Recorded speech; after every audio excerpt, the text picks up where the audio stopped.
ஜம்மு காஷ்மீர் மாநிலம் உதம்பூர் அருகே ஹர்தியான் கிராமத்தில் 3வது நாளாக தொடர்ந்து வரும் தீ விபத்தை அணைக்க தீயணைப்பு படையினர் வராத நிலையில் உள்ளூரைச் சேர்ந்த 3 பேர் மட்டும் தீயை அணைக்க போராடி வருகின்றனர்.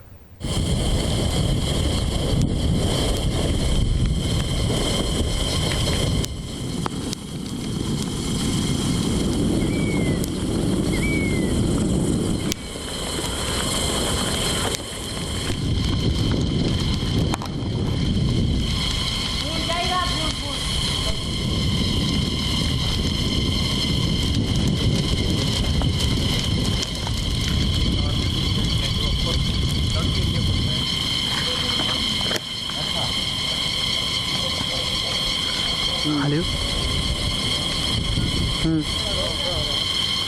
ना ये बंदा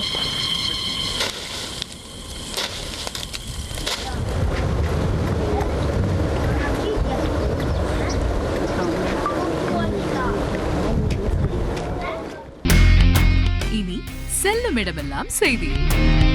தந்தி டிவியின் வாட்ஸ்அப் சேனலை ஃபாலோ பண்ணினா செல்ல இருக்கும் இடமெல்லாம் செய்தி. இதோ QR கோட் இப்பவே ஸ்கேன் பண்ணுங்க, ஃபாலோ பண்ணுங்க.